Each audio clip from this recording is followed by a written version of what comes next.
Shalom, I'm Rabbi David, and today I'm going to tell you something that will shake everything you thought you knew about God, prayer, and money. And before you judge me, before you call this blasphemous or outrageous, listen carefully to every word, because by the end of this message you will understand why most people stay broke their entire lives, even while praying every single day. And you will understand the spiritual technology that the wealthiest Jews throughout history have quietly used to build abundance, prosperity, and financial freedom. Here is the truth you were never told. God doesn't want your prayers for money. Yes, I said it. Stop praying to God for money. It will never work. Not because God is angry, not because God is ignoring you, not because you haven't prayed hard enough or long enough. It doesn't work because that's not how the Creator designed abundance to function. And if you think I'm exaggerating, let me take you straight to Scripture. Not my opinion, Torah truth. There is a moment in the Torah that reveals everything about how God responds to human need. The Israelites are standing at the edge of the Red Sea. The water is in front of them. Pharaoh's army is behind them. People are screaming, panicking, begging for help. Moses does what any religious person would do. He prays. He cries out. He begs for deliverance. And what does God say? "Why are you crying out to me? Tell the people to move forward." Think about that. Moses, the greatest prophet in human history, is praying. And God says, "Stop praying, start moving." This is the foundation of everything I'm about to teach you. If God said this to Moses, what makes you think He wants you to beg for rent money, for a raise, for a financial breakthrough? You see, most people pray for money because they believe God is withholding. They think God is in heaven deciding who gets blessed and who stays broke. They think abundance is based on divine favoritism, like God is handing out financial coupons to the people He likes most. This thinking is wrong, completely wrong. The Creator is not withholding anything from you. The Creator is an infinite force of giving. Constant, endless, overflowing. God is giving 100%, not 80%, not 90%, 100%. So why don't you feel it? Why aren't you receiving it? Why are you still struggling? Because you are not positioned to receive. You don't have the vessel. You don't have the alignment. You don't have the consciousness to hold what God is already giving. Let me give you a simple example. Right now, electricity is flowing through the walls of your house. Constantly, day and night. It never stops. But if you don't plug in your device, you get nothing. Not because the electricity isn't there, but because you're not connected. This is how money works. This is how blessing works. This is how abundance works. People pray to God asking Him to send money. But spiritually, the money is already flowing. What's missing is the plug, the vessel, the connection. Prayer doesn't turn on the power. Prayer is supposed to connect you to the power. But here is the problem. Most people don't pray to connect. They pray to beg. They pray from fear. They pray from lack. They pray from a mindset of, "I don't have enough." And the moment you pray from lack, you disconnect from abundance. Lack shuts the door. Fear seals it shut. Begging locks it from the inside. God is not moved by begging. God is moved by alignment. God is not waiting for your tears. God is waiting for your transformation. This is why your prayers for money don't work. Not because God isn't listening, but because you're praying incorrectly. You're asking God to do what He already did. You're praying for a blessing He already provided. You're begging for a flow that is already pouring over your life every second. The only problem is, you're not plugged in. So today, I'm going to teach you how to stop praying for money and start positioning yourself to receive it. I'm going to show you how to shift your consciousness, align your actions, and build the vessel that allows blessing to finally flow into your life. Because when you stop begging and start connecting, everything changes. Prosperity changes. Opportunity changes. Your entire destiny changes. So buckle up, because what I'm about to reveal will reshape your understanding of money, God, and abundance forever. And once you understand that abundance is already flowing, you begin to see the Torah with completely different eyes. You start to notice that the greatest breakthroughs in Scripture never came from people who begged. They came from people who moved, people who acted, people who stepped into uncertainty with courage before the miracle ever appeared. There is a moment in the Torah that almost no one pays attention to, yet it reveals the real money secret, the one that has built Jewish prosperity for thousands of years. It's not about prayer. It's not about waiting. It's not even about worthiness.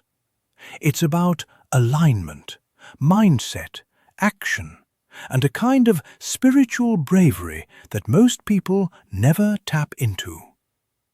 Let me take you to the walls of Jericho. Joshua is standing before a city fortified so heavily that ancient historians say it was impossible to conquer. The walls were thick, immovable, intimidating. The kind of obstacle that makes a normal person give up before they even try. And yet, God gives Joshua the most unusual instruction.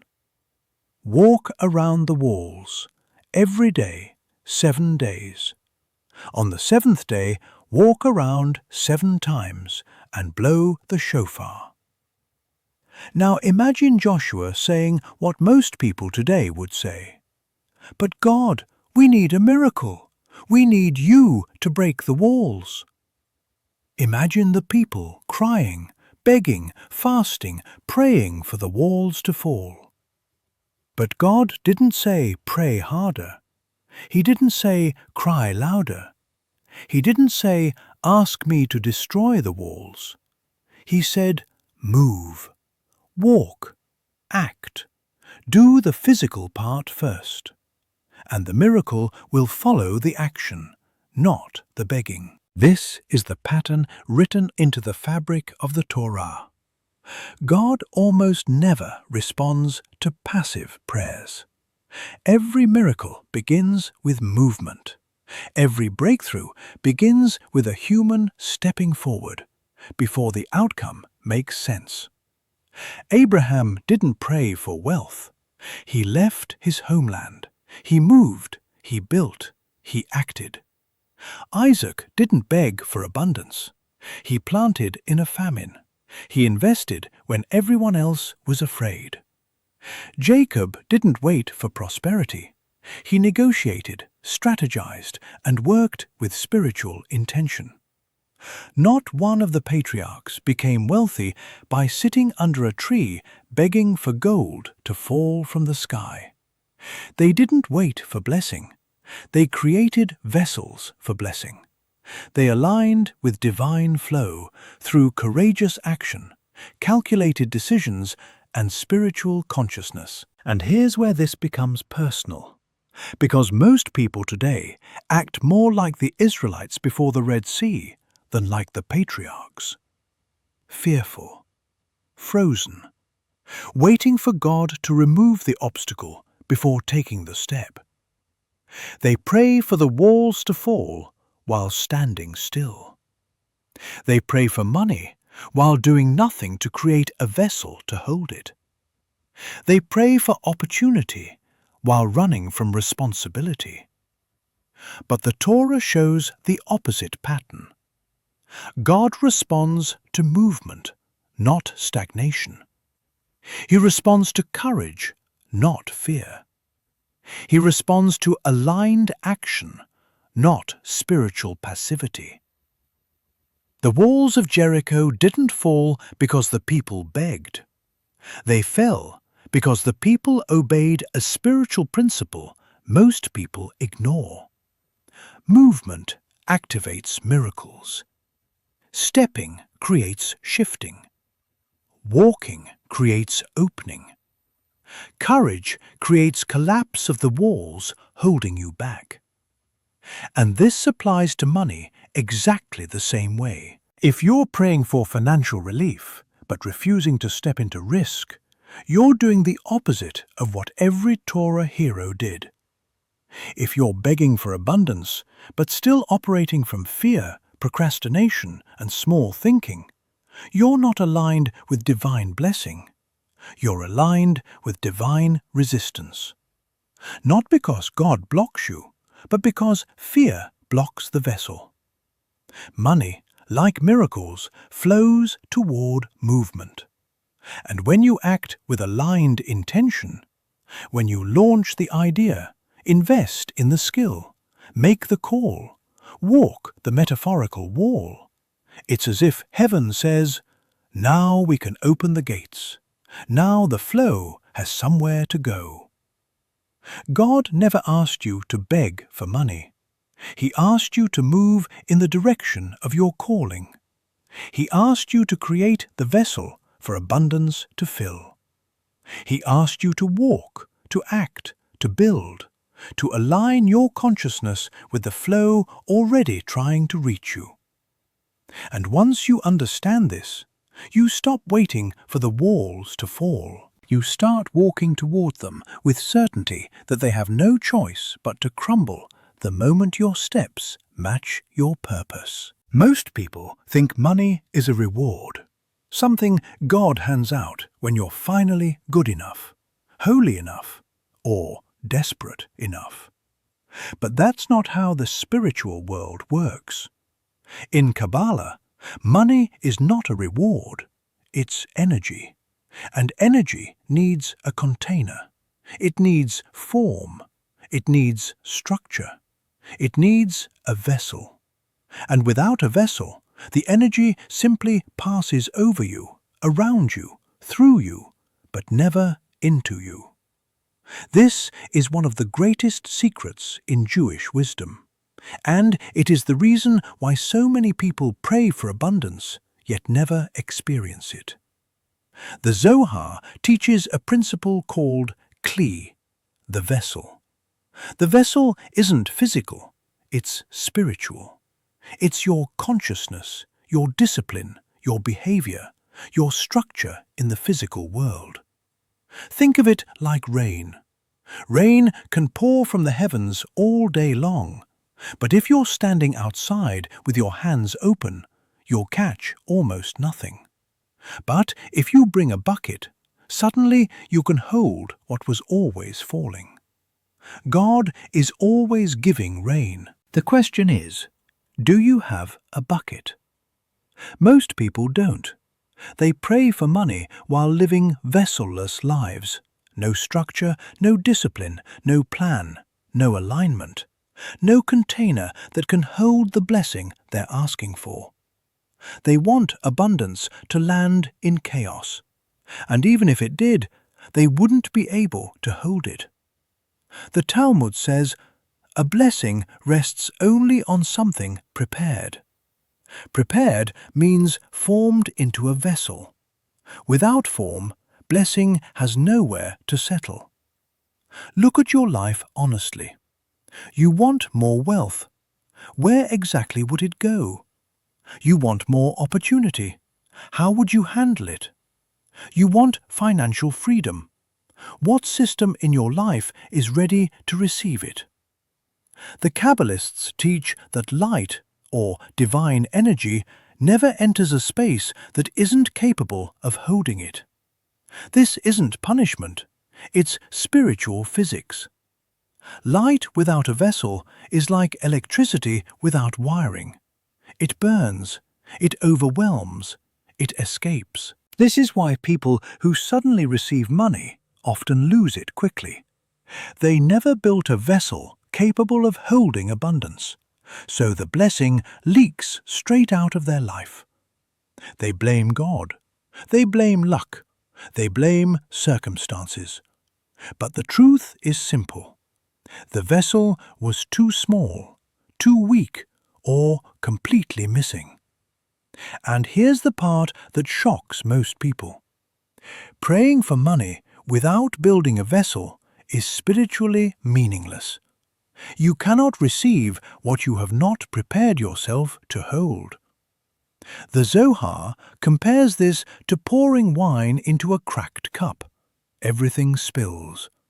And yet people continue to pray for more wine without repairing the cup. In Jewish spirituality, the patriarchs weren't wealthy because they prayed for money. They were wealthy because they were masters of vessels. Abraham created vessels of hospitality, generosity, discipline, planning, and action. Isaac created vessels of persistence. He sowed even when the land was barren. Jacob created vessels of strategy, wisdom, negotiation, and spiritual alignment. Each patriarch built containers before asking for blessing. Their wealth didn't arrive by miracle. The miracle was their ability to construct the internal and external structures capable of holding divine flow. Kabbalah teaches that money goes where consciousness can sustain it. If your mindset is built around fear, chaos, and lack, you have a vessel full of holes. Blessing drains out faster than it can enter. But if your mindset is built with discipline, clarity, courage, and responsibility, you create a container that can hold more and more light, more and more abundance. This is why people who grow spiritually often notice that their financial life transforms at the same pace. The consciousness expands, so the vessel expands. The vessel expands, so more blessing can enter. It is the opposite of how the world teaches money. People chase the money instead of building the vessel that naturally attracts it. The truth is simple. Money doesn't chase people. Money chases vessels. And when you finally understand this, everything in your financial life changes. You stop begging for external miracles and start constructing internal readiness.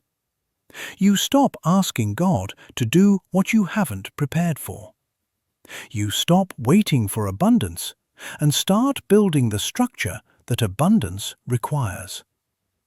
Because the moment your vessel is ready, the flow begins.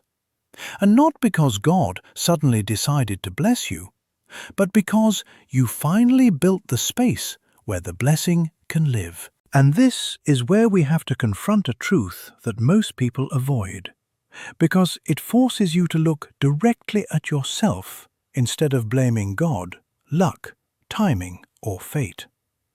If blessing only flows into vessels, then the real reason your prayers aren't working is painfully simple. You're praying for abundance while living in a state of lack. You're praying for expansion while your consciousness is still contracted. You're asking for divine flow while blocking every channel with fear, ego, hesitation, and misalignment. I've seen this pattern so many times that I can recognize it within seconds. People come to me with tears in their eyes saying, "Rabbi, I'm praying every day. I'm fasting. I'm begging. Why isn't God helping me?" And I look at their life and see the answer clearly. They're praying from the wrong consciousness. Their words are holy, but their mindset is toxic. Their lips say, "God, please send abundance," but their behavior says, "I'm not ready, I'm afraid, I don't trust the process." There was a man named Daniel who came to me at his lowest point, crushed with debt, behind on his bills, losing sleep every night from financial anxiety. He told me he prayed every morning for deliverance, word for word, the same prayer for over 2 years. And yet nothing changed, nothing moved, no breakthrough came. He thought God was ignoring him.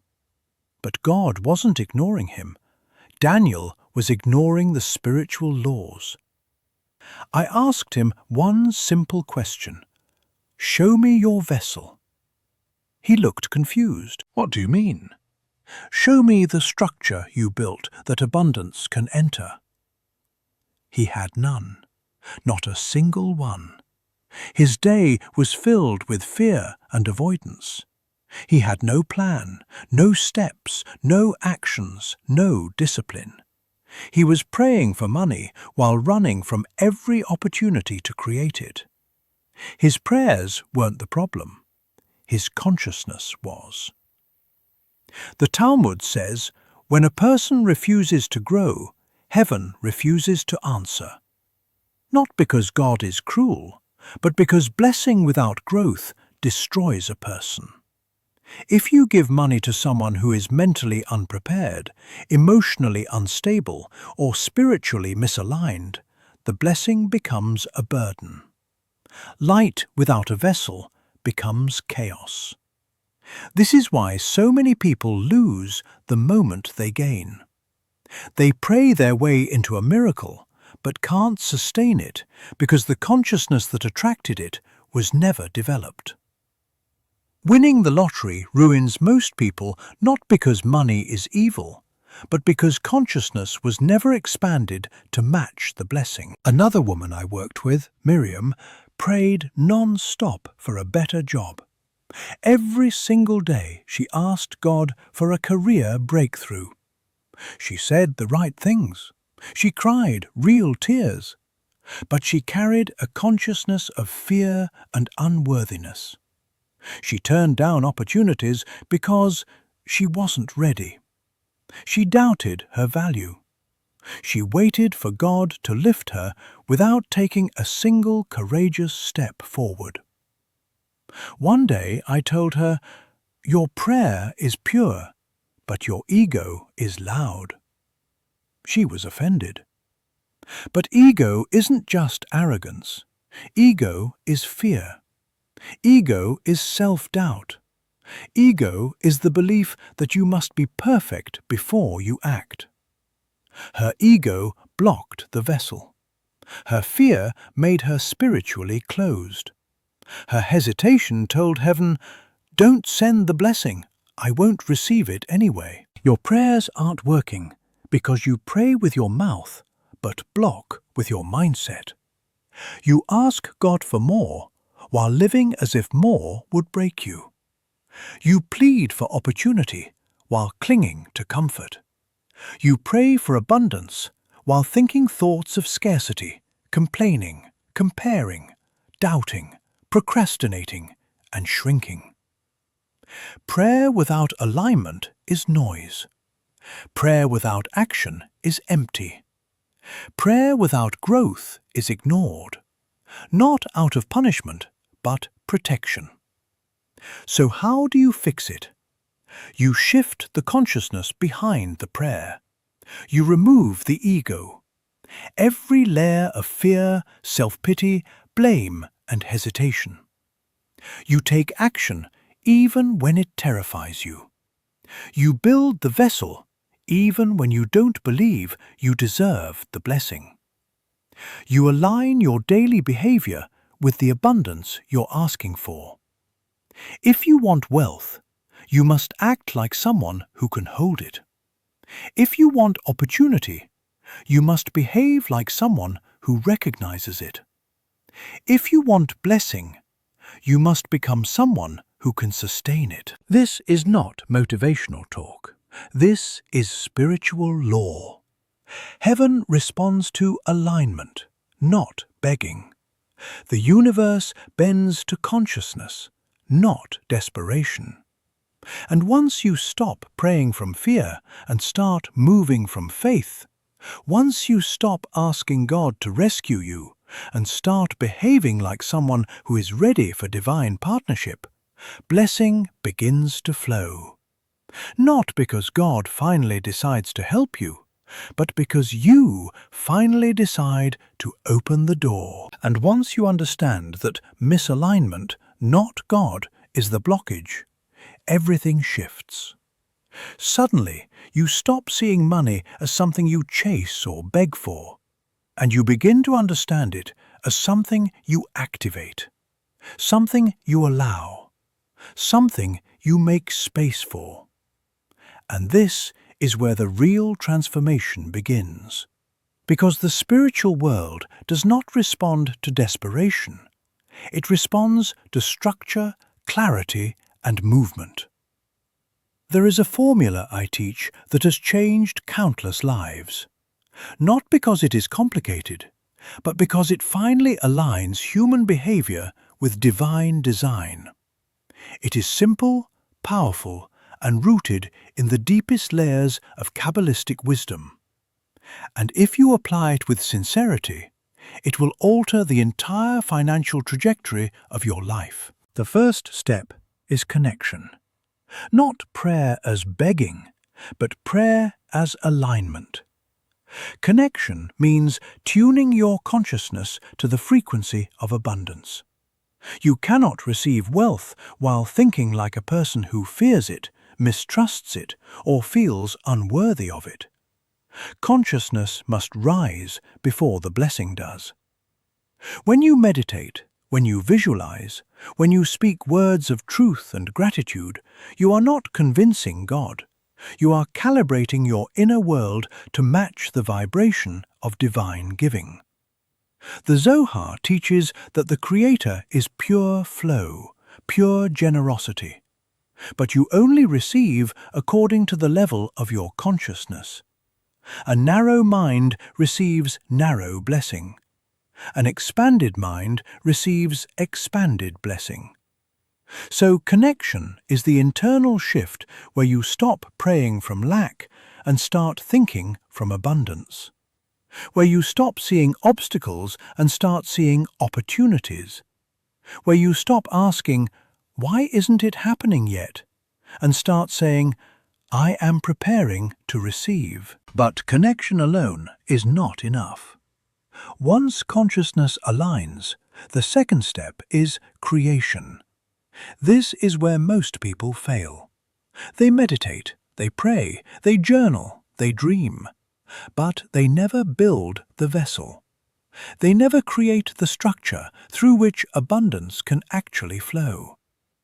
A business is a vessel. A skill is a vessel. A financial plan, a savings system, a service you provide, a product you develop, these are all vessels. They are containers that hold blessing. Even something as simple as improving your competence, upgrading your habits, or refining your discipline is part of building the vessel. You cannot ask for wealth while living as someone who neglects responsibility. You cannot ask for opportunity while living as someone who avoids growth. Creation is not glamorous. It is daily, consistent, often unseen work. But it is the work that signals to heaven, "I am ready." I had a student who spent years praying for financial breakthrough. He was sincere but stuck.